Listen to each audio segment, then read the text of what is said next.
News room ലൈവിലേക്ക് സ്വാഗതം. സർക്കാരിന്റെ നേട്ടങ്ങൾ എണ്ണിപ്പറഞ്ഞും കേന്ദ്ര സർക്കാരിനെ വിമർശിച്ചും ഗവർണറുടെ നയപ്രഖ്യാപനം.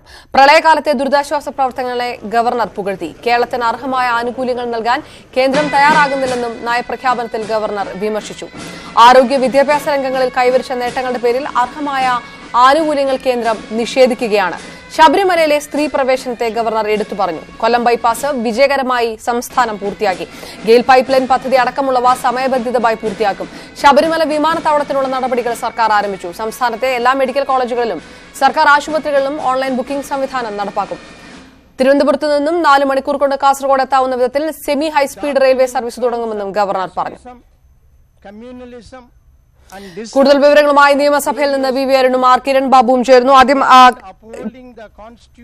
കിരൺ, കേന്ദ്ര സർക്കാരിനെതിരെ വിമർശനം, പ്രളയാനന്തര കേരളത്തിനായിട്ടുള്ള പുതിയ പദ്ധതികൾ, പുതിയ വിഭാവനം ചെയ്തിരിക്കുന്ന പുതിയ പദ്ധതികൾ, ഇതെല്ലാം നിറഞ്ഞതായിരുന്നു ഗവർണറുടെ നയപ്രഖ്യാപന പ്രസംഗം.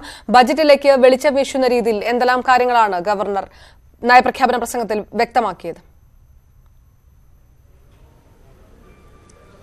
അപർണ, ഈ സർക്കാരിന്റെ നേട്ടങ്ങൾ ഓരോന്നായി എടുത്തു പറയുന്നത് തന്നെയായിരുന്നു നയപ്രഖ്യാപന പ്രസംഗം. കേന്ദ്ര സർക്കാരിനെതിരെയുള്ള വിമർശനത്തോടു കൂടിയാണ് നയപ്രഖ്യാപന പ്രസംഗം ആരംഭിച്ചത്. പ്രധാനമായും പറഞ്ഞത് ഇപ്പോൾ ഒരു പുതിയ വിമർശനമല്ല, മുമ്പ് തന്നെ കേരള സർക്കാർ പലതവണ ഉന്നയിച്ചിട്ടുള്ള വിമർശനം തന്നെയാണ് ഇവിടെയും ആവർത്തിച്ചത്. പല കേന്ദ്ര പദ്ധതികളും, പ്രത്യേകിച്ച് വിദ്യാഭ്യാസ മേഖലയിലും സാമൂഹ്യ മേഖലയിലും ആരോഗ്യ മേഖലയിലുമുള്ള കേന്ദ്ര പദ്ധതികളുടെ പ്രയോജനം കേരളത്തിൽ ലഭിക്കുന്നില്ല. കേന്ദ്ര മാനദണ്ഡങ്ങൾ കേരള മാനദണ്ഡങ്ങളുമായി യോജിക്കുന്നില്ല. കേരളം ഈ മേഖലകളിൽ നേടിയ പുരോഗതിയുടെ ഫലമായി കേന്ദ്ര സഹായം ലഭിക്കുന്നില്ല. കേന്ദ്ര സഹായത്തിൽ നിന്ന് കേരളത്തെ മാറ്റി നിർത്തുകയാണ്. ഇത് വിവേചനമാണ് എന്ന് പറഞ്ഞുകൊണ്ടാണ് കേന്ദ്ര സർക്കാരിനെതിരെ വിമർശനം അദ്ദേഹം ആരംഭിച്ചത്. എന്നാൽ അതിനൊപ്പം തന്നെ പിന്നീട് പ്രളയത്തെക്കുറിച്ച് പറഞ്ഞു. പ്രളയഘട്ടത്തിൽ കേന്ദ്ര സർക്കാർ നൽകിയ സഹായങ്ങൾക്ക് പ്രത്യേക നന്ദിയും പറഞ്ഞു. കേരള പ്രധാനമായും ഇതിൽ ഊന്നിയത് വിമർശനം, ഇനി ഉയരാൻ സാധ്യതയുള്ള വിമർശനങ്ങൾ അല്ലെങ്കിൽ ഇപ്പോൾ നിലവിൽ ഉയരുന്ന വിമർശനങ്ങൾ, ഇതിനുള്ള എല്ലാമുള്ള ഒരു മറുപടി കൂടിയായിരുന്നു ഗവർണറുടെ നയപ്രഖ്യാപന പ്രസംഗം. നവോത്ഥാന മൂല്യങ്ങൾ ഏതെല്ലാം തരത്തിലാണ് സർക്കാർ ഉയർത്തിപ്പിടിക്കുന്നത്, അതോടൊപ്പം തന്നെ ലിംഗസമത്വത്തിൽ സ്ത്രീപക്ഷത്ത് നിന്നുകൊണ്ട് ഏതെല്ലാം പ്രവർത്തനങ്ങളാണ് സർക്കാർ ചെയ്യുന്നത്, ഈ രണ്ട് വിഷയങ്ങളിലും പ്രത്യേകിച്ച് ശബരിമല വിധിയുടെ പശ്ചാത്തലത്തിലാണ് ഇത്തരമൊരു കൃത്യമായ സർക്കാരിന്റെ നിലപാട് വ്യക്തമാക്കിക്കൊണ്ട് നയപ്രഖ്യാപന പ്രസംഗം നടത്തിയത്. ഈ രണ്ട് വിഷയത്തിലും സർക്കാർ എടുത്ത നിലപാടുകൾ, അതോടൊപ്പം തന്നെ വനിതാ മതിലിന്റെ വിജയം, വനിതാ മതിൽ ഏകദേശം 50 ലക്ഷത്തോളം സ്ത്രീകൾ പങ്കെടുത്തുവെന്നും ഇത് ഒരു ലിംഗസമത്വത്തിനുവേണ്ടിയുള്ള സ്ത്രീകളുടെ ഒരു ഐക്യത്തിന്റെ പ്രതീകം എന്നാണ് ഗവർണർ വിശേഷിപ്പിച്ചത്. അങ്ങനെ സർക്കാരിന്റെ ഓരോ പദ്ധതികളും പ്രത്യേകം എടുത്തു പറയുന്നതും സർക്കാരിന്റെ നേട്ടങ്ങൾ, വികസന വിഷയത്തിൽ സർക്കാർ നടപ്പാക്കിയ ഗെയിൽ പദ്ധതി അവസാന ഘട്ടത്തിലാണ്. അതോടൊപ്പം തന്നെ കൊല്ലം ബൈപ്പാസ് പൂർത്തീകരിക്കാൻ കഴിഞ്ഞു, PSC വഴി തൊഴിൽ ലഭിക്കാൻ കഴിഞ്ഞു. അതോടൊപ്പം തന്നെ സർക്കാരിന്റെ പ്രധാനപ്പെട്ട പദ്ധതികൾ, ആർദ്രം ഹരിത മിഷൻ അടക്കമുള്ള പ്രധാന പദ്ധതികൾ, ഈ പദ്ധതികളെല്ലാം വിജയം, ഇതെല്ലാം കൃത്യമായും എടുത്തു പറയുന്നതായിരുന്നു ഗവർണറുടെ നയപ്രഖ്യാപന പ്രസംഗം. അതോടൊപ്പം തന്നെ ഇതിൽ പ്രധാനമായി ഊന്നൽ നൽകിയ മറ്റൊരു പ്രധാന വിഷയം പ്രളയവുമായി ബന്ധപ്പെട്ടാണ്. പ്രളയത്തിൽ കേരളത്തിനുണ്ടായ നഷ്ടത്തിന്റെ കണക്ക്, ഇതിൽ കേരളത്തിനും വിവിധ കേന്ദ്രത്തിൽ നിന്നും മറ്റ് ഏജൻസികളിൽ നിന്ന് ലഭിച്ച സഹായം, ഇനി ലോകബാങ്കിൽ നടക്കം ഇനി കേരളം എടുക്കേണ്ടി വരുന്ന വായ്പ, അതോടൊപ്പം തന്നെ 4-5 വർഷം കൊണ്ട് മാത്രമേ കേരളത്തിന്റെ പുനർനിർമ്മാണം പൂർത്തിയാവൂ എന്നതും ഇതിൽ വ്യക്തമാക്കിയിട്ടുണ്ട്. ഈ സമയത്ത് മത്സ്യത്തൊഴിലാളികൾ വഹിച്ച വലിയ പങ്ക്, രക്ഷാപ്രവർത്തനത്തിൽ വഹിച്ച പങ്ക്, മത്സ്യത്തൊഴിലാളികൾക്ക് വേണ്ടി സർക്കാർ പ്രത്യേക നന്ദി ഇതിൽ 2 തവണയായി ഈ നയപ്രഖ്യാപന പ്രസംഗത്തിന്റെ തുടക്കത്തിലും പിന്നീട് വിശദമായി പറയുന്ന ഭാഗത്തും അത് പ്രത്യേകം എടുത്തു പറയുന്നുണ്ട്. അതോടൊപ്പം തന്നെ ADBയിൽ നിന്നും വേൾഡ് ബാങ്കിൽ നടക്കം 7000 കോടി രൂപയുടെ വായ്പയ്ക്ക് ശ്രമിക്കും എന്നും ഇതിൽ പറയുന്നുണ്ട്. പിന്നൊന്ന് ശബരിമല വിഷയമാണ്. ശബരിമല വിഷയത്തിൽ സുപ്രീം കോടതി വിധി സർക്കാർ നടപ്പാക്കാൻ സർക്കാർ പ്രതിജ്ഞാബദ്ധമാണെന്ന വിഷയം എടുത്തു പറയുന്നു. ശബരിമല വിധിയിൽ സർക്കാർ നിലപാടിനെതിരെ വന്ന ആരോപണങ്ങളെ നേരത്തെ നമ്മൾ പറഞ്ഞതുപോലെ വനിതാ മതിലിന്റെ വിജയം ചൂണ്ടിക്കാട്ടിക്കൊണ്ടാണ് ഇതിനെ പ്രതിരോധിച്ചത്. അതോടൊപ്പം തന്നെ നവോത്ഥാന മ്യൂസിയം സ്ഥാപിക്കുമെന്നുള്ളതും ലിംഗസമത്വത്തിനുള്ള പോരാട്ടം ഇനി തുടരും എന്നുള്ളതും എടുത്തു പറയുന്നുണ്ട്. മറ്റൊന്ന്, വിവിധ മേഖലകളിൽ സർക്കാർ നടപ്പാക്കിയ പദ്ധതികളാണ്. ആദിവാസി മേഖലയിലടക്കം, ദുർബലമായ മേഖലകളിലടക്കം നടപ്പാക്കിയ പദ്ധതികൾ, എല്ലാ ആദിവാസി കുടുംബത്തിലും ഒരാൾക്കെങ്കിലും സർക്കാർ ജോലി ലഭ്യമാക്കുക എന്നുള്ളതാണ് സർക്കാരിന്റെ ലക്ഷ്യമെന്നും പ്രത്യേകം എടുത്തു പറയുന്നു. വീട് വെച്ച് നൽകിയതടക്കം മറ്റ് സാമൂഹിക സേവന മേഖലയിൽ നൽകിയ സഹായമടക്കം പ്രത്യേകം എടുത്തു പറയുന്നതാണ് ഈ നയപ്രഖ്യാപന പ്രസംഗം. ആർ കിരൺ ബാബു വിശദാംശങ്ങൾ നൽകി. വി അരുണും ചേർന്നു. അരുൺ, മുൻകാല നേട്ടങ്ങൾ തുടരാൻ കേരളത്തിന് കഴിഞ്ഞില്ല. കേന്ദ്രം സഹായം നീട്ടി നൽകാത്തതുകൊണ്ട് അർഹമായ ആനുകൂല്യങ്ങൾ കേന്ദ്ര സർക്കാർ നിഷേധിക്കുന്നു എന്ന് ഗവർണർ നയപ്രഖ്യാപന പ്രസംഗത്തിൽ പറയുമ്പോൾ അത് പ്രളയത്തിനു ശേഷം മുഖ്യമന്ത്രിയും സംസ്ഥാന സർക്കാരും പല വേദികളിൽ ആവർത്തിച്ച അതേ നിലപാട് കൂടിയാണ്. രാഷ്ട്രീയപരമായി എന്ത് നിലപാട് കൂടിയാണ് വ്യക്തമാകുന്നത്? ജസ്റ്റിസ് ഗവർണർ P സദാശിവത്തിന്റെ നയപ്രഖ്യാപന പ്രസംഗം സംസ്ഥാന സർക്കാരിന്റെ നിലപാടുകളുമായി ചേർത്ത് വായിച്ചുകൊണ്ട് കൃത്യമായി സംസ്ഥാന സർക്കാരിന്റെ നിലപാടുകൾ ഗവർണറെ കൊണ്ട് അല്ലെങ്കിൽ രാഷ്ട്രീയം ഗവർണറെ കൊണ്ട് പറയിച്ചു എന്ന് തന്നെ പറയേണ്ടി വരും. ഏറ്റവും പ്രധാനം ശബരിമലയുമായി ബന്ധപ്പെട്ട വിഷയമാണ്. ശബരിമല വിധി നടപ്പാക്കാൻ സർക്കാർ പ്രതിജ്ഞാബദ്ധമെന്ന് ഗവർണർ നയപ്രഖ്യാപന പ്രസംഗത്തിൽ പറയുന്നു. സാമൂഹ്യ വികസനത്തിൽ ഉന്നതമായ നേട്ടങ്ങൾ കേരളം മുൻകാലങ്ങളിൽ കൈവരിച്ചിട്ടുണ്ട്. സർക്കാർ ലിംഗനീതി ഉറപ്പാക്കും. ശബരിമല ക്ഷേത്രത്തിൽ ഒരു പ്രത്യേക പ്രായവിഭാഗത്തിലുള്ള സ്ത്രീകളുടെ പ്രവേശനം നിരോധിക്കുന്നത് ഭരണഘടനാ വിരുദ്ധമാണെന്ന സർക്കാരിന്റെ നിലപാട്, സർക്കാർ രാഷ്ട്രീയ അഭിപ്രായത്തെ കൃത്യമായി തന്നെ ഈ നയപ്രഖ്യാപന പ്രസംഗത്തിൽ ഗവർണർ വ്യക്തമാക്കുന്നു. വിധിന്യായം നടപ്പാക്കുക എന്നത് ഭരണഘടന ഉയർത്തിപ്പിടിക്കുന്നതും സർക്കാരിന്റെ കർത്തവ്യമാണ്. അതിനുശേഷമുണ്ടായ വനിതാമടക്കമുള്ള നവോത്ഥാന പ്രസ്ഥാനങ്ങൾ, അതിന്റെ പ്രവർത്തനങ്ങളൊക്കെ തന്നെ ഗവർണറുടെ നയപ്രഖ്യാപനത്തിൽ ചൂണ്ടിക്കാട്ടുന്നു. വനിതാമതിൽ വലിയൊരു വിജയമായി നയപ്രഖ്യാപനം അവകാശപ്പെടുന്നു. 50 ലക്ഷത്തിലധികം വനിതകൾ ഒത്തുചേർന്നു എന്നത് കേരളത്തെ വലിയ ഒരു നേട്ടമായി തന്നെയാണ് സംസ്ഥാന സർക്കാർ കാണുന്നത്. ഗവർണറെ കൊണ്ട് കൃത്യമായി പറയിപ്പിക്കുന്നു. മതനിരപേക്ഷതയും പുരോഗമനാത്മക മൂല്യങ്ങളും സംരക്ഷിക്കുന്നതിനും പ്രോത്സാഹിപ്പിക്കുന്നതിനും സർക്കാർ നടപടികൾ സ്വീകരിക്കുമെന്നും നവോത്ഥാന പ്രവർത്തനം തുടർച്ചയുണ്ടാകുമെന്നും നവോത്ഥാന മ്യൂസിയം അടക്കമുള്ള, നേരത്തെ മുഖ്യമന്ത്രി വ്യക്തമാക്കിയ നവോത്ഥാന മ്യൂസിയം അടക്കമുള്ള നവോത്ഥാന പ്രവർത്തനങ്ങൾ തുടർച്ചയുണ്ടാകും. ശബരിമല വിഷയത്തിൽ സർക്കാരിന്റെ കൃത്യമായ നിലപാട്, രാഷ്ട്രീയം തന്നെ ഈ നയപ്രഖ്യാപന പ്രസംഗത്തിൽ ഗവർണറിലൂടെയും സർക്കാർ ഇവിടെ അവതരിപ്പിക്കുകയാണ്. അപർണ.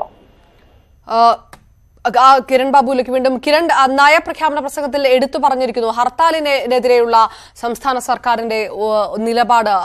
IT മേഖലയെ, ടൂറിസം മേഖലയെ ഹർത്താലിൽ നിന്ന് ഒഴിവാക്കുമെന്നുള്ള സംസ്ഥാന സർക്കാരിന്റെ ആ രീതിയിലുള്ള ഒരു നിലപാട് കൂടി ശ്ലാഘനീയമായ രീതിയിൽ ഏത് രീതിയിലായിരുന്നു ഗവർണർ വ്യക്തമാക്കിയത്? അപർണ, പ്രധാനമായും ഇക്കാര്യത്തിൽ ഹർത്താലിന് എതിരെ എന്ന് പറയാൻ കഴിയില്ല. എന്നാൽ ഫലത്തിൽ അത് ഹർത്താലിന് എതിരെ തന്നെയാണ്. ഹർത്താൽ പൊതുമുതൽ നശിപ്പിക്കുന്നതിനെതിരെ നശിപ്പിച്ചാൽ അതിനെതിരെ നിയമ നടപടികൾ സ്വീകരിക്കാനുള്ള നിയമം വേണം എന്നാണ് പ്രധാനമായും പറയുന്നത്. സർക്കാരിന് ഈ ഹർത്താലിന്റെ ഭാഗമായി വ്യാപകമായി പൊതുമുതൽ നശിപ്പിക്കുന്ന പ്രവണതയുണ്ട്. മുമ്പ് മുതൽ തന്നെ ഈ വിഷയത്തിൽ CPM-ന്റെയും ഇടതുമുന്നണിയുടെയും നിലപാടും നേരത്തെ വ്യക്തമാക്കിയിട്ടുള്ളതാണ്. എന്നാൽ അതിനെ ഹർത്താലിന് എതിരെയാണ് അല്ലെങ്കിൽ ഹർത്താൽ നടത്തുന്നതിന് എതിരെയാണ് എന്ന് നമുക്ക് പൂർണ്ണമായും പറയാൻ കഴിയില്ല. നേരത്തെ തന്നെ മുന്നണി ഈ നിലപാട് വ്യക്തമാക്കിയിട്ടുണ്ട്. പൊതുമുതൽ നശിപ്പിക്കുന്നതിനെതിരെ ശക്തമായ നിയമ നടപടികൾ സ്വീകരിക്കുക, അതിനുവേണ്ട നിയമനിർമ്മാണം എന്നാണ് പ്രധാനമായും ഉദ്ദേശിക്കുന്നത്. അതുകൊണ്ട് തന്നെ ഈ നിലപാട് ഇപ്പോൾ ആവർത്തിച്ച് പറയുന്നതിന് നേരത്തെ തന്നെ ഈ സർക്കാർ തന്നെ നേരത്തെ ഹർത്താലുകൾ നടത്തിയപ്പോൾ ഇത്തരത്തിൽ പൊതുമുതൽ നശിപ്പിച്ചവർക്കെതിരെ അതിശക്തമായ നിയമ നടപടികളാണ് സ്വീകരിച്ചിരുന്നത്. ഈ അടുത്ത കാലത്ത് നടന്ന ഹർത്താലുകളിലെല്ലാം അത്തരം അതിശക്തമായ നിയമ നടപടികളാണ് സ്വീകരിച്ചിരുന്നത്. അത് ഇങ്ങനെ നടപടികൾ സ്വീകരിക്കുമെന്ന് സർക്കാരും നേരത്തെ വ്യക്തമാക്കിയിരുന്നു. ഇത് ഒന്നുകൂടി ആവർത്തിച്ച് വ്യക്തമാക്കുകയാണ്. ഇനിയായാലും തുടർന്നുള്ള ഘട്ടത്തിലും ഇത്തരത്തിലേക്കുള്ള നിയമനിർമ്മാണത്തിലേക്ക് പോകും. അത്തരത്തിൽ വിട്ടുവീഴ്ചയില്ലാത്ത നടപടിയിലേക്ക് പോകും. ടൂറിസം അടക്കമുള്ള മേഖലകൾക്ക് ഈ ഹർത്താൽ ദോഷകരമായി ബാധിക്കുന്നുണ്ട്. ഈ മേഖലകളെ മാറ്റുന്നതിന്റെ ആവശ്യം കൂടി ചൂണ്ടിക്കാട്ടുന്നതായിരുന്നു ഈ നയപ്രഖ്യാപന പ്രസംഗത്തിലെ ഈ പ്രത്യേക പരാമർശം. കിരൺ ബാബു അതോടൊപ്പം തന്നെ VVRനുമാണ് നിയമസഭയിൽ നിന്ന് വിശദാംശങ്ങൾ നൽകിയത്. പ്രളയ പുനർനിർമ്മാണത്തിനായി കേരളം ലോകബാങ്കിൽ നിന്നും ADB-യിൽ നിന്നും വായ്പ എടുക്കുമെന്നും നയപ്രഖ്യാപന പ്രസംഗത്തിൽ ഗവർണർ വ്യക്തമാക്കി. 7000 കോടി രൂപയാണ് വായ്പയെടുക്കുക. 26,786 കോടിയുടെ നഷ്ടമാണ് പ്രളയത്തിൽ സംസ്ഥാനത്ത് ഉണ്ടായതെന്നും ഗവർണർ പറഞ്ഞു. By the United Nations organizations, World Bank, ADB, and other international agencies. Their report was presented to my government on 26th October 2018. The PDNA report assessed a total loss of rupees 26,718 crores across various sectors and recovery needs estimated at rupees 31,000 crores. My government proposes to raise 7,000 crores from the World Bank and ADB. My government has requested the Government of India to enhance the state's borrowing limit to mobilize additional resources for rebuilding Kerala. We are still awaiting favorable response from central government in this regard. വിനോദസഞ്ചാര മേഖലയിൽ പ്രളയം വലിയ നഷ്ടമാണ് ഉണ്ടാക്കിയത്. വിനോദസഞ്ചാരികൾ മടങ്ങി വന്നു തുടങ്ങിയത് ആശ്വാസകരമാണെന്നും ഗവർണർ പറഞ്ഞു.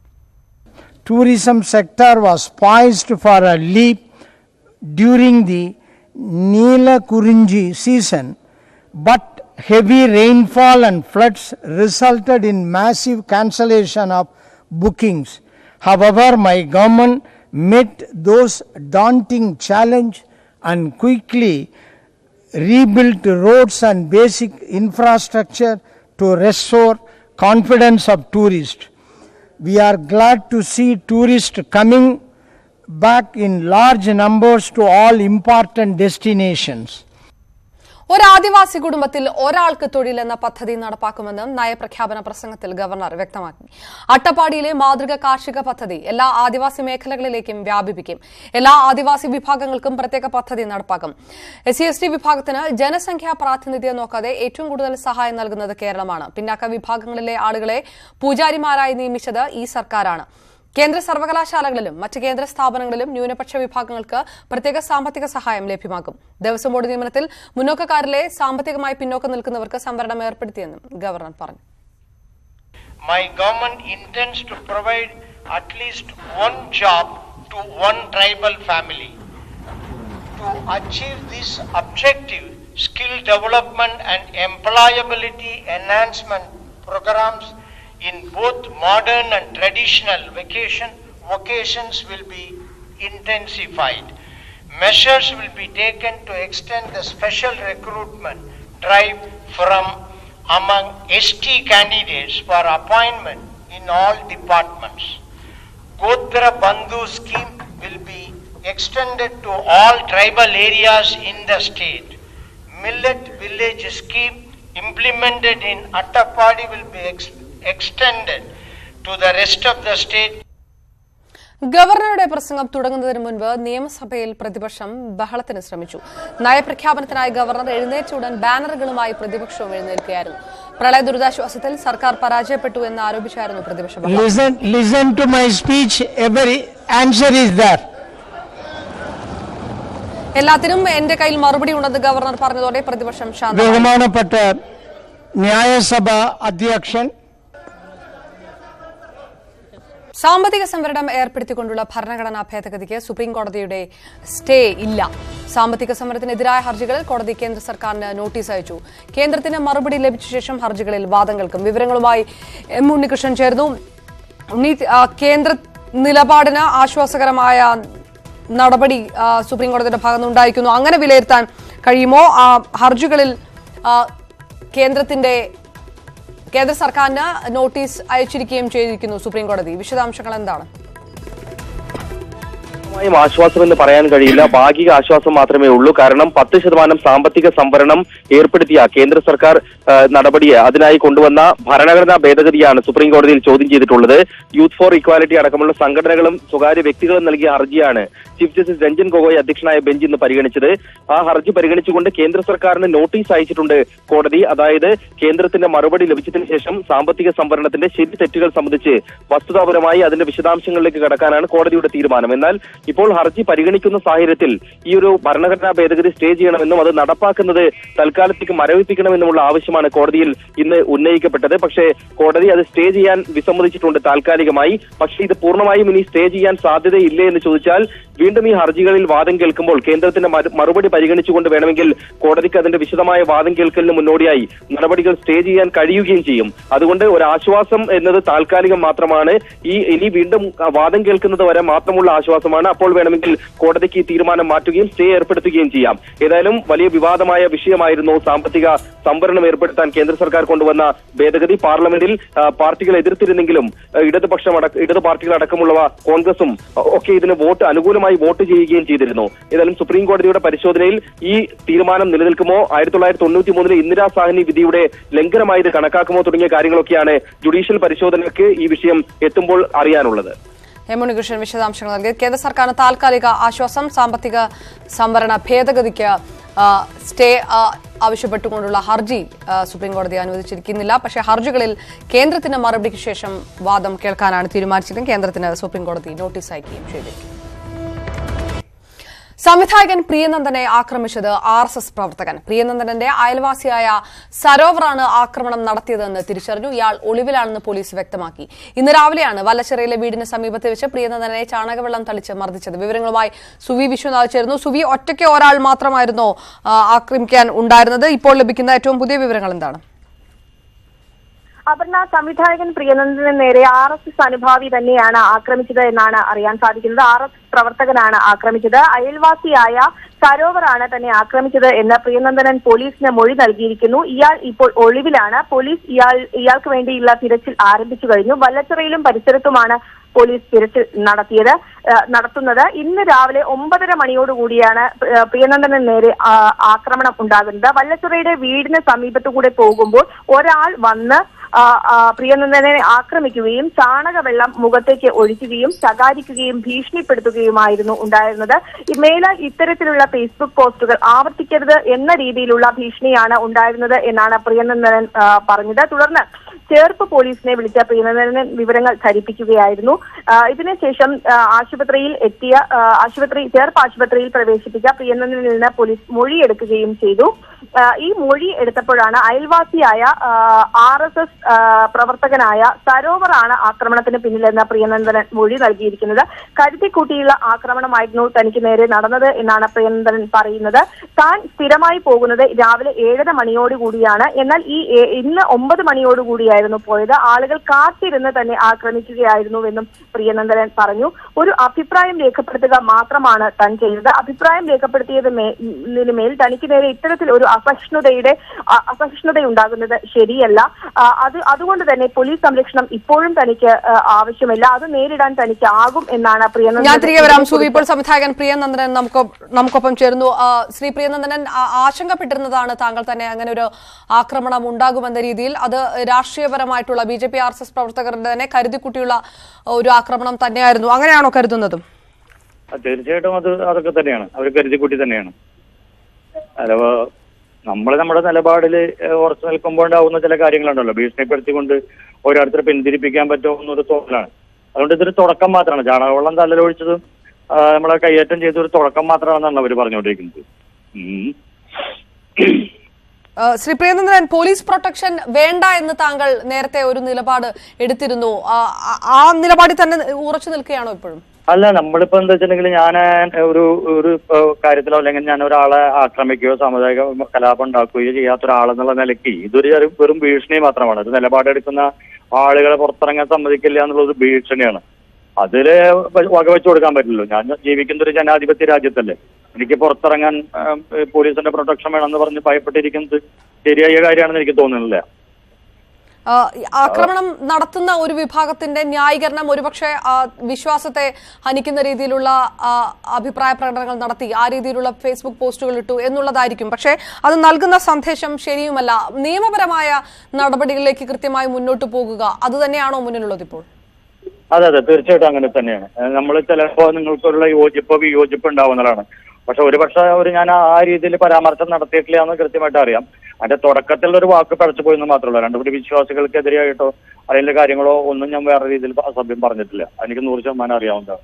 ഞാൻ പറയുകയും ചെയ്തു, എന്റെ ഭാഗത്തുനിന്ന് ഭാഷാപരമായ എന്റെ പ്രകോപനപരമായിട്ട് ഞാൻ സംഭവിച്ചു പോയതാണ്. ഭാഷാപരമായിട്ട് എനിക്ക് തെറ്റുണ്ട്, അതിലെനിക്ക് ലജ്ജയുണ്ടെന്ന് ഞാൻ പറഞ്ഞു പോയതാണ്. അതുകൊണ്ടാണ് ഞാൻ പിൻവലിച്ചത്. ബാക്കി ഞാനൊരു ഇതിനെ അട്ടിമറിക്കാൻ വേണ്ടിയിട്ടൊരു കാര്യം ചെയ്തിട്ടില്ല എന്ന് എനിക്ക് 100% ബോധ്യമുള്ളിടത്തോളം എനിക്ക് ഭയപ്പെടേണ്ട കാര്യമില്ല എന്നാണ് ഞാൻ വിശ്വസിക്കുന്നത്.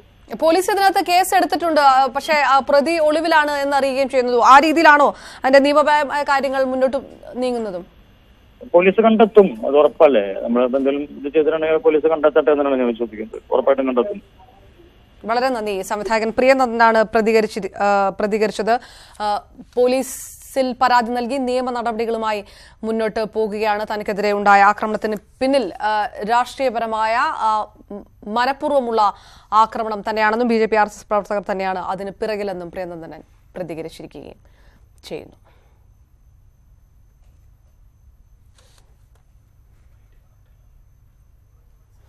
മറ്റ് വാർത്തകളിലേക്ക്. പിറവംപള്ളി കേസ് കേൾക്കുന്നതിൽ നിന്ന് പുതിയ ബെഞ്ചും പിന്മാറി. 3ാം തവണയാണ് ഹൈക്കോടതി ഡിവിഷൻ ബെഞ്ച് കേസ് കേൾക്കുന്നതിൽ നിന്ന് പിൻവാങ്ങുന്നത്. ജസ്റ്റിസ് CK അബ്ദുൽ റഹീം, ജസ്റ്റിസ് TV അനിൽകുമാർ എന്നിവരടങ്ങിയ ബെഞ്ചാണ് പിന്മാറിയത്. ഈ വാർത്തയുടെ വിശദാംശങ്ങളിലേക്ക് വരാം. മറ്റൊരു വാർത്തയിലേക്ക് പോയ ശേഷം മന്ത്രി KT ജലീലിന്റെ ബന്ധു KT അദീബിന് പൊതുമേഖലാ സ്ഥാപനത്തിൽ നിയമനം നൽകിയതിൽ ചട്ടങ്ങൾ പാലിച്ചില്ലെന്ന് നിയമസഭയിൽ രേഖാമൂലം മറുപടി. ന്യൂനപക്ഷ വികസന ധനകാര്യ കോർപ്പറേഷൻ ജനറൽ മാനേജറായിട്ടായിരുന്നു KT അദീബിന്റെ നിയമനം. പൊതുമേഖലാ സ്ഥാപനത്തിലെ ഉന്നതതല നിയമനത്തിന് ദേശീയ അംഗീകാരമുള്ള വിദഗ്ധ സമിതിയുടെ ശുപാർശ ആവശ്യമാണ്. എന്നാൽ അദീബിന്റെ കാര്യത്തിൽ ഈ ചട്ടം പാലിച്ചില്ലെന്നും മറുപടിയിൽ പറയുന്നു. പാറക്കൽ അബ്ദുള്ളയ്ക്ക് രേഖാമൂലം നൽകിയ മറുപടിയിലാണ് മന്ത്രി KT ജലീൽ തന്നെ ഇക്കാര്യം വ്യക്തമാക്കിയത്. അഭിമുഖത്തിൽ അദീബ് പങ്കെടുത്തിരുന്നില്ല എന്നും മറുപടിയിലുണ്ട്. പാർലമെന്റ് തെരഞ്ഞെടുപ്പിന്റെ മുന്നൊരുക്കങ്ങൾ ചർച്ച ചെയ്യാൻ ACC general secretary Mukul Wasnik ഇന്ന് കോട്ടയത്തെത്തും. കോട്ടയം ലോക്സഭാ മണ്ഡലത്തിലെ നേതാക്കളുമായി തെരഞ്ഞെടുപ്പ് ഒരുക്കങ്ങൾ സംബന്ധിച്ച് ആശയവിനിമയം നടത്തും. കോട്ടയം സീറ്റ് കേരള കോൺഗ്രസിൽ നിന്നും പിടിച്ചെടുത്ത് മത്സരിക്കണമെന്ന അഭിപ്രായം നേതാക്കൾ മുകുൾ വാസ്നികിനെ അറിയിച്ചേക്കും. ജില്ലയിൽ നിന്നുള്ള മുതിർന്ന നേതാക്കളും ആശയവിനിമയത്തിൽ പങ്കെടുക്കും. രാഹുൽ ഗാന്ധിയുടെ കൺവെൻഷൻ, KPC അധ്യക്ഷന്റെ കേരള യാത്ര തുടങ്ങിയ വിഷയങ്ങൾ ചർച്ച ചെയ്യാൻ ജില്ലാ നേതൃയോഗവും കോട്ടയത്ത് ചേരുന്നുണ്ട്. അങ്ങനെയെങ്കിൽ എങ്ങനെ?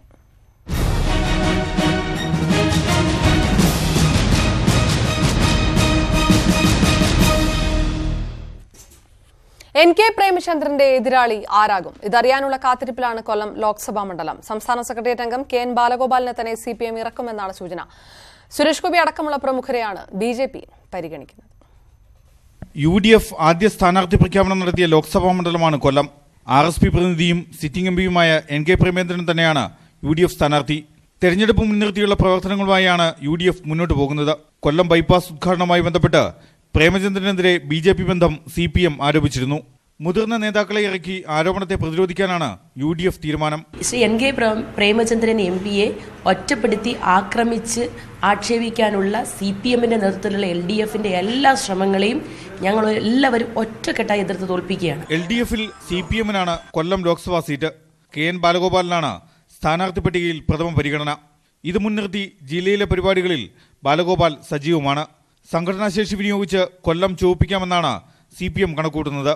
ഒപ്പം BJP ബന്ധമുയർത്തി NK പ്രേമചന്ദ്രനെതിരെ പ്രചരണവും CPM തുടങ്ങിക്കഴിഞ്ഞു. കൊല്ലത്ത് RSPയുടെ ജില്ലാ സമ്മേളനം ഉദ്ഘാടനം ചെയ്തുകൊണ്ട് RSPയുടെ general secretary professor TJ Chandrachoodan ആ വിധിയെ ന്യായീകരിച്ചിട്ടും RSPയുടെ നേതാവായിട്ടുള്ള NK പ്രേമചന്ദ്രൻ കോൺഗ്രസും സംഘപരിവാരം സംഘടിപ്പിച്ച പരിപാടികളുമായി സഹകരിക്കുന്ന നിലപാടാണ് ജില്ലയിലും കേരളത്തിലും സ്വീകരിച്ചിട്ടുള്ളത്.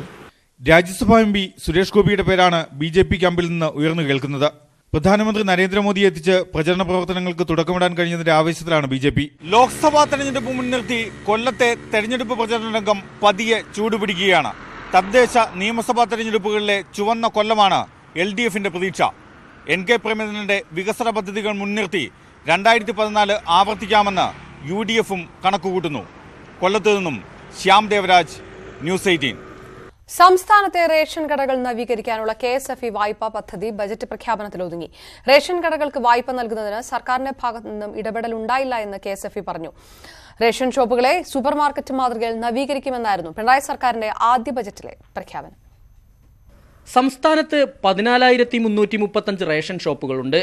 സൂപ്പർമാർക്കറ്റ് മാതൃകയിൽ നവീകരണത്തിന് ഷോപ്പ് ഉടമകൾക്ക് KSFE വഴി പലിശരഹിത വായ്പ നൽകുമെന്നായിരുന്നു 2016-2017 വർഷത്തെ ബജറ്റിൽ ധനമന്ത്രി തോമസ് ഐസക് പ്രഖ്യാപിച്ചത്. എന്നാൽ വർഷം 3 കഴിഞ്ഞിട്ടും സാധാരണക്കാർ ഏറ്റവും കൂടുതൽ ആശ്രയിക്കുന്ന ന്യായവില ഷോപ്പുകൾക്ക് ഇതിന്റെ പ്രയോജനം ലഭിച്ചില്ല. ഇക്കാര്യത്തിൽ സർക്കാർ ഇടപെടൽ ഉണ്ടായില്ലെന്നാണ് KSFEയുടെ രേഖാമൂലമുള്ള മറുപടി. ബജറ്റ് പ്രഖ്യാപനത്തിനപ്പുറം തുടർ നടപടിയൊന്നും ഉണ്ടായില്ലെന്ന് റേഷൻ ഡീലേഴ്സ് അസോസിയേഷൻ സംസ്ഥാന സെക്രട്ടറി.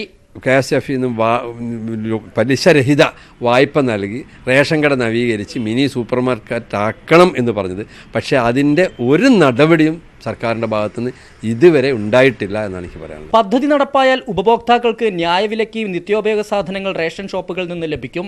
പക്ഷേ സർക്കാർ ഇക്കാര്യത്തിൽ ആത്മാർത്ഥമായ തീരുമാനമെടുക്കേണ്ടതുണ്ട്. ഓരോ ബജറ്റിലും ക്ഷേമ പദ്ധതികളുടെ പ്രഖ്യാപനം മുറ പോലെ നടക്കും. എന്നാൽ ഇതിൽ പലതും ജനങ്ങളിലെത്താതെ ചുവന്ന ചരടിൽ കുരുങ്ങിക്കിടക്കുന്നു. റേഷൻ കടകളുടെ കാര്യത്തിലും സംഭവിച്ചത് ഇതാണ്. കോഴിക്കോട്ട് നിന്ന് S വിനേഷ് കുമാർ, News 18. മുനമ്പം മനുഷ്യക്കടത്ത് കേസിൽ കസ്റ്റഡിയിലുള്ള പ്രഭു 2013 ഓസ്ട്രേലിയയിൽ എത്തിയിരുന്നതായി മൊഴി. അന്ന് പ്രഭുവിനൊപ്പം 70 പേർ കൂടി ഓസ്ട്രേലിയയിലേക്ക് കടന്നു. മുനമ്പം കേന്ദ്രീകരിച്ചായിരുന്നു അന്ന് മനുഷ്യക്കടത്ത്. 2 വർഷത്തോളം ഓസ്ട്രേലിയയിൽ കൃഷിത്തോട്ടത്തിൽ ജോലി ചെയ്തു. വിവരങ്ങളുമായി ഡാനി ഇപ്പോൾ ചേർന്നു. ഡാനി, മുനമ്പം മനുഷ്യക്കടത്ത് ഈ തവണ റിപ്പോർട്ട് ചെയ്യപ്പെട്ടതല്ല, ഇത് തുടരുന്ന കാര്യം തന്നെയാണ്. കൃത്യമായ രീതിയിൽ ഇത് തുടരുകയും കൂടുതൽ പേർ ഇതിനകത്ത് ഇടപെട്ടിട്ടുമുണ്ട്. ആ രീതിയിലുള്ള വിലയിരുത്തലുകളിലേക്ക് വഴിതെളിക്കുന്നതാണോ പുതിയ വിവരങ്ങൾ? അപർണ, അത് തന്നെയാണ് ഈ അന്വേഷണ ഏജൻസികളുടെ ഇതുവരെയുള്ള നീക്കങ്ങൾ വിരൽ ചൂണ്ടുന്നത്. കാരണം ഇതൊരു ചെറിയ സംഭവമായി തന്നെ കാണാൻ കഴിയില്ല. ഇത് ഒരു തുടർന്നുകൊണ്ടിരുന്ന ഒരു പ്രോസസ്സായിട്ട് തന്നെയാണ് അന്വേഷണ സംഘം വിലയിരുത്തുന്നത്. ഇത് അതുകൊണ്ട് തന്നെയാണ് ഇപ്പോൾ കസ്റ്റഡിയിലുള്ള പ്രഭു ദന്തവാണിയുടെ മൊഴികൾ വളരെ നിർണായകമാകുന്നത്. ഈ ദിവസങ്ങളടക്കം അന്വേഷണ ഉദ്യോഗസ്ഥർ ഇയാളെ ചോദ്യം ചെയ്തു വരികയായിരുന്നു. ഇയാളിൽ നിന്ന് ലഭിക്കുന്ന വിവരങ്ങൾ അന്വേഷണ ഉദ്യോഗസ്ഥർ തന്നെ ഞെട്ടിപ്പിക്കുന്നതാണ്. കാരണം 2013 ഇവിടെ നിന്ന് കടന്നിരുന്നു. ഇതുവരെയും അത് സംബന്ധിച്ച യാതൊരു വിവരവും പുറത്തു വന്നിരുന്നില്ല. 2013 കടന്ന സംഘത്തിൽ പ്രഭു ഉണ്ടായിരുന്നു എന്നതാണ് ഏറ്റവും സുപ്രധാനമായ വിവരം. പ്രഭുവിനൊപ്പം തന്നെ 70 പേർ അന്ന് ബോട്ടിൽ കടന്നിരുന്നു. സമാനമായ രീതിയിൽ തന്നെയായിരുന്നു ഓസ്ട്രേലിയയിലേക്ക് പോയിരുന്നത്. അതിൽ ഏറ്റവും പ്രധാനം ഇയാൾ അവിടെ അഭയാർത്ഥി പ്രഭു അവിടെ അഭയാർത്ഥി വിസയിൽ ജോലി തേടിയിരുന്നു. കൃഷിത്തോട്ടത്തിലായിരുന്നു ജോലി തേടിയിരുന്നതെന്നാണ്.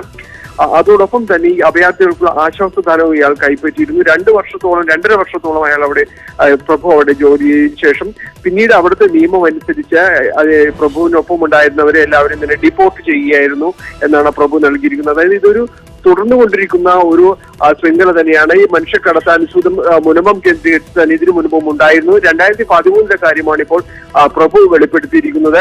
എന്നാൽ കൂടുതൽ വിവരങ്ങൾ തക്കൽ ശ്രീകാന്തനെ പിടികൂടിയാൽ മാത്രമേ ഇത് സംബന്ധിച്ച് കൂടുതൽ വിവരങ്ങൾ ഉണ്ടാവുകയുള്ളൂ. എന്തായാലും ഇപ്പോൾ ഡൽഹിയിൽ നിന്ന് കസ്റ്റഡിയിൽ എടുത്തവർ വളരെ സുപ്രധാന കണ്ണികൾ തന്നെയാണെന്നാണ് പോലീസിന്റെ നിഗമനം. കാരണം ഇത് ഇത്രയും പേരെ സമാഹരിക്കുന്നതിൽ ഇതിലേക്ക് മനുഷ്യക്കടത്തുമായി ഏകോപിപ്പിക്കുന്നതിൽ ഇവരുടെ പ്രവർത്തനങ്ങൾ ഏകോപിപ്പിക്കുന്നതിൽ അതോടൊപ്പം തന്നെ അവിടെ നിന്ന് ആളെ കണ്ടെത്തുന്നതിലെല്ലാം തന്നെ ഇവരുടെ പ്രവർത്തനങ്ങൾ ഉണ്ടായിരുന്നു എന്നതിൽ നിസ്സംശയം തെളിഞ്ഞിട്ടുണ്ട്. അത് മാത്രവുമല്ല ഏതാണ്ട് അവിടെ അഭയാർത്ഥി അത്തരം കാര്യങ്ങളിലായി അവിടെ ചെല്ലുന്നവർക്ക് സർക്കാർ നൽകുന്ന ഒരു സമാശ്വാസ തുകയുണ്ട്.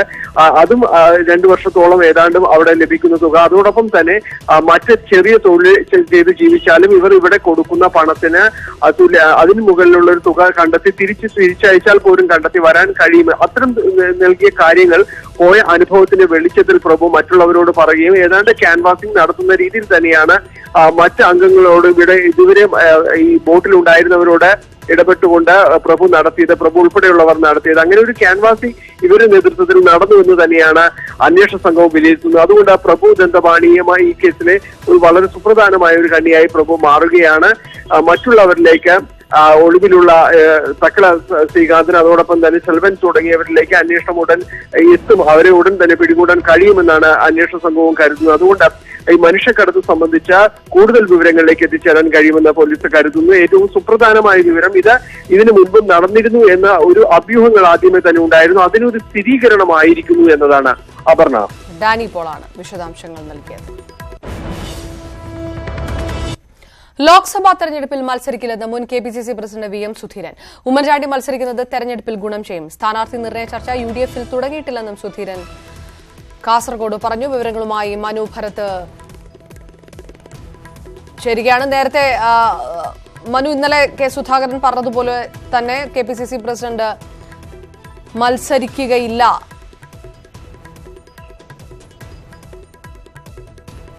റൈറ്റ്. മനു ഭരത് വിശദാംശങ്ങളുമായി നമുക്കൊപ്പം ചേരുന്നു. മനു, എന്തെല്ലാം കാര്യങ്ങളാണ് VM സുധീരൻ പറഞ്ഞിരിക്കുന്നത്? ഉമ്മൻചാണ്ടി മത്സരിക്കുന്നതുമായി ബന്ധപ്പെട്ടുള്ള സുധീരന്റെ അഭിപ്രായം എന്താണ്?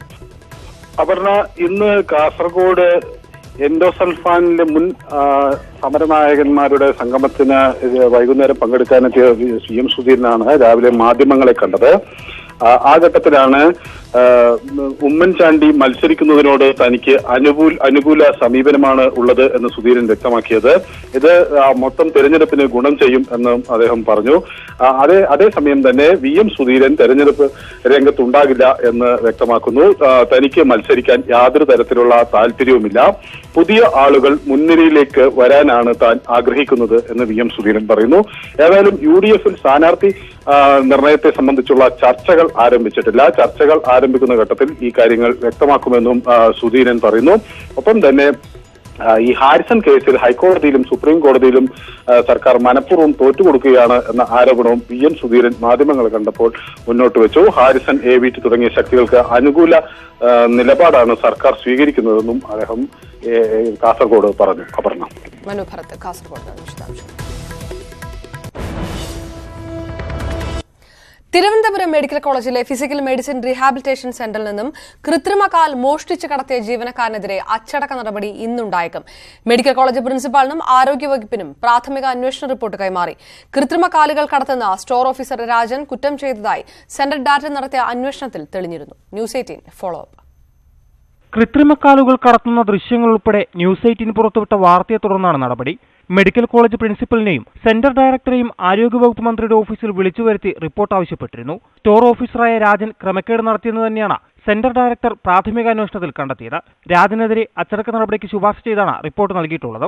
കൂടാതെ സെന്ററിലെ മുഴുവൻ സ്റ്റോക്കുകളും വിശദമായി പരിശോധിക്കാൻ തീരുമാനിച്ചിട്ടുണ്ട്. അടിയന്തര നടപടിക്ക് ആരോഗ്യമന്ത്രിയുടെ ഓഫീസും നിർദ്ദേശം നൽകി. ജീവനക്കാരനെതിരെ നടപടി ഉണ്ടാകുമെന്ന് ആരോഗ്യമന്ത്രി തന്നെ വ്യക്തമാക്കിയിരുന്നു. അതേസമയം കൃത്രിമക്കാലുകളല്ല, റബ്ബർ ഷീറ്റാണ് താൻ കൊണ്ടുപോയതെന്നായിരുന്നു രാജന്റെ വിശദീകരണം. News 18 Thiruvananthapuram. Jalandhar bishop Franco മുളയ്ക്കലിനെതിരായ സമരത്തിൽ പങ്കെടുത്തതുൾപ്പെടെ ചെയ്ത കാര്യങ്ങളെല്ലാം ശരിയായിരുന്നുവെന്ന് ആവർത്തിച്ച സിസ്റ്റർ ലൂസി കളപ്പുരയ്ക്കൽ. പിന്തുണ നൽകേണ്ടവർ അകറ്റി നിർത്തി കുറ്റപ്പെടുത്തുകയാണെന്നും അവർ പറഞ്ഞു. പാലക്കാട് വിക്ടോറിയ കോളേജിൽ സെമിനാറിൽ സംസാരിക്കുകയായിരുന്നു സിസ്റ്റർ ലൂസി കളപ്പുരയ്ക്കൽ. കത്തോലിക്ക സഭയിൽ നിന്നും വീണ്ടും വിശദീകരണ നോട്ടീസ് ലഭിച്ചതിന് പിന്നാലെയാണ് സിസ്റ്റർ ലൂസി പൊതുവേദിയിലെത്തി നിലപാടുകൾ ആവർത്തിച്ചത്. ഇതുവരെ എടുത്ത എല്ലാ തീരുമാനങ്ങളും ശരിയാണെന്ന് വിശ്വസിക്കുന്നതായി സിസ്റ്റർ ലൂസി കളപ്പുരയ്ക്കൽ വ്യക്തമാക്കി. അപ്പൊ ഞാൻ എടുത്ത തീരുമാനങ്ങൾ ശരിയാണ് എന്നുള്ള ഉത്തമ ബോധ്യത്തോടു കൂടി തന്നെയാണ് ഞാൻ ചെയ്തത്. സമരത്തിന് പിന്തുണ നൽകേണ്ടവർ അകറ്റി നിർത്തി കുറ്റപ്പെടുത്തുകയാണ്. ഞങ്ങൾ സപ്പോർട്ട് കൊടുക്കേണ്ടവരെ ഞങ്ങൾ അകറ്റി നിർത്തി വീണ്ടും കുറ്റപ്പെടുത്തി, അങ്ങനെ തെറ്റ് ചെയ്തവർ സുരക്ഷിതരായിട്ട് നീങ്ങിക്കൊണ്ടിരിക്കുക എന്നൊക്കെ പറയുന്നത് ലോകത്തിന് മുമ്പിൽ അന്യായവും അനീതിയും ശിക്ഷാർഹവുമാണ്. സ്ത്രീ സമത്വം കാലഘട്ടത്തിന്റെ ആവശ്യമാണ്. ശബരിമല സ്ത്രീ പ്രവേശനം ഇതിന്റെ ഭാഗമായി കാണണം. ആർത്തവം പോലുള്ള പരിപാടികൾ സമൂഹത്തിലെ അസമത്വത്തിനെതിരെയുള്ള ചൂണ്ടുവിരലാണെന്നും സിസ്റ്റർ പറഞ്ഞു. വിക്ടോറിയ കോളേജിലെ വനിതാ വേദിയാണ് നവോത്ഥാന കേരളത്തിലെ സ്ത്രീ അവസ്ഥകൾ എന്ന വിഷയത്തിൽ സംവാദം സംഘടിപ്പിച്ചത്. ന്യൂസ് 18 പാലക്കാട്. വിതുര പീഡന കേസിൽ ഒന്നാം പ്രതി സുരേഷ് കുമാറിന്റെ ജാമ്യം റദ്ദ് ചെയ്യണമെന്നാവശ്യപ്പെട്ടുകൊണ്ടുള്ള പ്രോസിക്യൂഷന്റെ അപേക്ഷയിൽ ഇന്ന് വാദം കേൾക്കും. കോട്ടയം സെഷൻസ് കോടതിയാണ് കേസ് പരിഗണിക്കുന്നത്. ജീവന് ഭീഷണിയുണ്ട് എന്ന് ഇരയായ പെൺകുട്ടി കോടതിയിൽ സത്യവാങ്മൂലം നൽകിയിരുന്നു. ഇന്നലെയാണ് പ്രോസിക്യൂഷന്റെ വാദം പൂർത്തിയായത്. കോടികളുടെ നിക്ഷേപ തട്ടിപ്പ് നടത്തിയ ഹീര ഗ്രൂപ്പിനെതിരായ അന്വേഷണം ഉന്നത ഏജൻസിക്ക് കൈമാറണമെന്ന ആവശ്യം ശക്തമാകുന്നു. മുഖ്യമന്ത്രിയും ഡിജിപിയും കാണാൻ തയ്യാറെടുക്കുകയാണ് പണം നിക്ഷേപിച്ച് വഞ്ചിതരായവർ. അതേസമയം ഹീര ഗ്രൂപ്പ് ഉടമ നൌഹിറ ഷെയ്ഖിന് മുൻകൂർ ജാമ്യം റദ്ദാക്കണമെന്നാവശ്യപ്പെട്ട് ഇരയായവർ ഹൈക്കോടതിയിൽ ഹർജി നൽകി. ലാഭവിഹിതം വാഗ്ദാനം ചെയ്ത് ഹൈദരാബാദ് ആസ്ഥാനമായ ഹീര ഗ്രൂപ്പ് കോടികൾ തട്ടിപ്പ് നടത്തിയ കേസിലാണ് ഉന്നതതല അന്വേഷണമെന്ന ആവശ്യമുയരുന്നത്. നിലവിൽ 17 പേരുടെ പരാതിയിൽ 2.5 കോടി രൂപയുടെ തട്ടിപ്പ് മാത്രമാണ് പുറത്തുവന്നത്. കൂടുതൽ ആളുകൾ പരാതിയുമായി രംഗത്ത് വന്നതും 25 കോടി രൂപ നിക്ഷേപം സ്വീകരിച്ചുവെന്ന ഹീര ഗ്രൂപ്പിന്റെ കോഴിക്കോട്ടെ മാനേജർ നൽകിയ മൊഴിയും തട്ടിപ്പിന്റെ വ്യാപ്തി വലുതാണെന്ന് വ്യക്തമാക്കുന്നതാണെന്ന് പരാതിക്കാർ പറയുന്നു. 70-80 കോടികളിട്ട് ഇൻവെസ്റ്റേഴ്സ് ഇതില്ല. അങ്ങനെ ഊഹം ഏകദേശം വെച്ച് നോക്കുമ്പോൾ അവർക്ക് കിട്ടിയ അസോസിയേഷൻ കൃത്യമായ ഒരു കണക്കല്ല, എന്നാൽ അവർ കിട്ടിയ സംഘടിപ്പിച്ച രീതിയിൽ വെക്കുമ്പോൾ 20,000 കോടി ഉറുപ്പിൻ്റെ മുകളിലേക്ക് ഈ തട്ടിപ്പിന്റെ വ്യാപ്തി വ്യാപിച്ചു കിടക്കുന്നുണ്ട്. കേരളത്തിൽ ഹീര ഗ്രൂപ്പിന്റെ തട്ടിപ്പിനിരയായവർ കോഴിക്കോട് യോഗം ചേർന്നപ്പോൾ 100-ലേറെ പേരാണ് എത്തിയത്. കേസിൽ സമഗ്ര അന്വേഷണം പ്രഖ്യാപിക്കണമെന്ന ആവശ്യവുമായി മുഖ്യമന്ത്രി, DGP എന്നിവരെ സമീപിക്കാൻ പരാതിക്കാരുടെ കൂട്ടായ്മ തീരുമാനിച്ചു. നേരത്തെ ഹൈക്കോടതിയിൽ നിന്നും ഹീര ഗ്രൂപ്പ് ഉടമ നൌഹിറ ഷെയ്ഖിന് മുൻകൂർ ജാമ്യം ലഭിച്ചത് പ്രോസിക്യൂഷന്റെ വീഴ്ചയാണെന്ന ആരോപണമുയർന്നിരുന്നു. വസ്തുതകൾ കോടതിയെ ബോധ്യപ്പെടുത്തുന്നതിൽ പ്രോസിക്യൂഷൻ പരാജയപ്പെട്ടുവെന്നാണ് പരാതിക്കാർ പറയുന്നത്. നൌഹിറയുടെ മുൻകൂർ ജാമ്യം റദ്ദാക്കണമെന്നാവശ്യപ്പെട്ട് തട്ടിപ്പിനിരയായ കോഴിക്കോട് സ്വദേശി ഡോക്ടർ MK മുനീർ എന്നയാൾ ഹൈക്കോടതിയെ സമീപിച്ചിട്ടുണ്ട്. പ്രദീപ് നാരായണൻ, ന്യൂസ് 18 കോഴിക്കോട്. കുടുംബശ്രീ നടത്തുന്ന കളക്ടറേറ്റ് ക്യാന്റീന് കാലാവധി തീരുന്നതിന് മുൻപേ പുതിയ ടെൻഡർ. ലക്ഷങ്ങൾ മുടക്കി ക്യാന്റീൻ പ്രവർത്തനം തുടങ്ങിയിട്ട് 4 മാസം തികയും മുൻപാണ് കോഴിക്കോട് ജില്ലാ ഭരണകൂടത്തിന്റെ നടപടി. 10 കുടുംബശ്രീ സംരംഭകരാണ് ഇതോടെ വഴിയാധാരമാകുന്നത്. പട്ടികജാതി കുടുംബങ്ങളിൽ നിന്നുള്ള 10 കുടുംബശ്രീ സംരംഭകർ, വിവിധ കുടുംബശ്രീകളിൽ നിന്നുള്ള 13 തൊഴിലാളികൾ, ഇവരൊക്കെയും ഏറെ പ്രതീക്ഷയോടെയാണ് കോഴിക്കോട് കളക്ടറേറ്റിലെ ക്യാന്റീൻ നടത്തിപ്പിനെടുത്തത്. 1 വർഷത്തെ ടെൻഡറിൽ ക്യാന്റീൻ നടത്തി തുടങ്ങി 4 മാസം കഴിയുമ്പോഴാണ് ജില്ലാ ഭരണകൂടം പുതിയ ടെൻഡർ വിളിച്ചതും കുടുംബശ്രീ പ്രവർത്തകരോട് ഒഴിയാൻ ആവശ്യപ്പെട്ടതും. 10 ലക്ഷം രൂപ വായ്പയെടുത്താണ് ക്യാന്റീനിലേക്കുള്ള സാധനങ്ങൾ ഉൾപ്പെടെ വാങ്ങിയത്. വലിയൊരു ബാധ്യതയായി ബാങ്ക് വായ്പയുള്ളപ്പോഴാണ് ക്യാന്റീൻ വിട്ടൊഴിയാനുള്ള ജില്ലാ ഭരണകൂടത്തിന്റെ നിർദ്ദേശം. കനറ ബാങ്കിൽ നിന്ന് 10 ലക്ഷം രൂപ ലോൺ എടുത്തിട്ടാണ് സംരംഭം തുടങ്ങിയിട്ടുള്ളത്. കൂടാതെ ഞങ്ങൾ 10 പേരും കയ്യിൽ നിന്നായിരുന്ന ചെറിയ സമ്പാദ്യങ്ങളോ അല്ലാതെ ഓരോരുത്തരെ ചെറിയ ഗോൾഡൊക്കെ പണം വെച്ചിട്ടും ഒക്കെ ആയിട്ട് പൈസ ഒരു കൂട്ടിയിട്ടാണ് ഞങ്ങളിത് തുടങ്ങിയിട്ടുള്ളത്. സ്ഥിര വരുമാന മാർഗമാകും എന്ന് കരുതി ആകെയുള്ള സമ്പാദ്യം ഉൾപ്പെടെ ഉപയോഗിച്ചാണ് ഈ 10 പേരും ക്യാൻറ്റീൻ സംരംഭം തുടങ്ങാൻ മുന്നിട്ടിറങ്ങിയത്. ഞങ്ങൾ മൊത്തം കടത്തിലാണ്. വീട് പിന്നെ ബാങ്കിൽ ആധാരം വെച്ചിട്ട് വിട്ടു. ഇത് കണ്ടിട്ടാണ് എല്ലാത്തിലും ഒരു പ്രതീക്ഷ വന്നു തുടങ്ങിയത്. ഇത് ഇവിടെ വന്നതിന് ശേഷം ഇനിയിപ്പോൾ യാതൊരു മാർഗവുമില്ല. ഞങ്ങൾ ആത്മഹത്യ ചെയ്യുക, അത്ര തന്നെ. നേരത്തെ IIMന്റെ നേതൃത്വത്തിൽ പഠനം നടത്തി ക്യാൻറ്റീൻ പ്രവർത്തനം മെച്ചപ്പെടുത്താൻ നൽകിയ നിർദ്ദേശങ്ങൾ ഉൾപ്പെടെ നടപ്പാക്കിയിരുന്നു. ആസൂത്രണ ബോർഡിന്റെ കെട്ടിടത്തിൽ പ്രവർത്തിക്കുന്ന ക്യാൻറ്റീനിന് നിലവിൽ 10,000 രൂപയാണ് മാസവാടക. പുതിയ ടെൻഡർ വിളിച്ചപ്പോൾ കുടുംബശ്രീയെ കൂടി പങ്കെടുപ്പിച്ചെങ്കിലും കൂടിയ വിലയ്ക്ക് സ്വകാര്യ വ്യക്തിയാണ് ടെൻഡർ എടുത്തിരിക്കുന്നത്. തൊഴിൽ മന്ത്രി TP രാമകൃഷ്ണൻ ഉൾപ്പെടെയുള്ളവർക്ക് കുടുംബശ്രീ സംരംഭകർ പരാതി നൽകിയിട്ടുണ്ട്. ന്യൂസ് 18 കോഴിക്കോട്. കൺസ്യൂമർ ഫെഡിന്റെ പ്രവർത്തനങ്ങളിൽ നേട്ടം കൊണ്ടുവരാൻ കഴിഞ്ഞതായി ചെയർമാനായി തെരഞ്ഞെടുക്കപ്പെട്ട M. മെഹബൂബ്. വർഷാവസാനത്തോടെ കൺസ്യൂമർ ഫെഡിന്റെ വ്യാപാരം 2250 കോടിയിലെത്തുമെന്നാണ് പ്രതീക്ഷയെന്നും അദ്ദേഹം പറഞ്ഞു.